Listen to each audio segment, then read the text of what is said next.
ജില്ലയിൽ അതിശക്തമായ മഴയ്ക്ക് സാധ്യതയെന്ന് മുന്നറിയിപ്പ്. ജില്ലയിൽ ഓറഞ്ച് അലർട്ട് പ്രഖ്യാപിച്ചു. അടുത്ത 3 മണിക്കൂറിലേക്കാണ് മുന്നറിയിപ്പ്. മണിക്കൂറിൽ 50 കിലോമീറ്റർ വരെ വേഗത്തിൽ കാറ്റിനും സാധ്യതയുണ്ടെന്നും കാലാവസ്ഥാ നിരീക്ഷണ കേന്ദ്രം പറയുന്നു. സാന്ത്വന സാജു നൽകും വിശദാംശങ്ങൾ. സാന്ത്വന, അപ്പോൾ രാത്രിയൊക്കെ തിരുവനന്തപുരത്ത് മഴയായിരിക്കുമെന്നാണോ അറിയാൻ കഴിയുന്നത്? കാറ്റും ഉണ്ടാകും, സൂക്ഷിക്കണം അല്ലേ?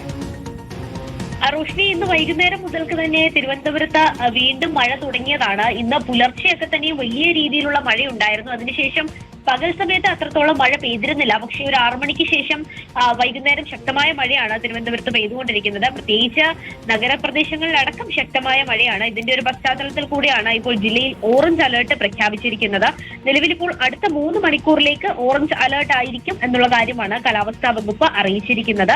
അത് മാത്രവുമല്ല റോഷ്നി, ആദ്യം സൂചിപ്പിച്ചതുപോലെ തന്നെ 50 കിലോമീറ്റർ വരെ വേഗത്തിൽ കാറ്റിനുള്ള സാധ്യതയുണ്ട് എന്നും കാലാവസ്ഥാ വകുപ്പ് വ്യക്തമാക്കുന്നുണ്ട്. ഇന്നലെ തിരുവനന്തപുരത്ത് വലിയ കാറ്റിൽ ഏതാണ്ട് 3ഓളം വീടുകളുടെ മേൽക്കൂര അടക്കം പറന്നു പോകുന്ന സാഹചര്യം ഉണ്ടായിരുന്നു. അപ്പോൾ കാറ്റുമായി ബന്ധപ്പെട്ടിട്ടുള്ള ജാഗ്രത കൂടി വരും മണിക്കൂറിൽ തിരുവനന്തപുരം ജില്ലയിലുള്ളവർ പുലർത്തണം എന്നുള്ള കാര്യമാണ് കാലാവസ്ഥാ വകുപ്പ് വ്യക്തമാക്കുന്നത്.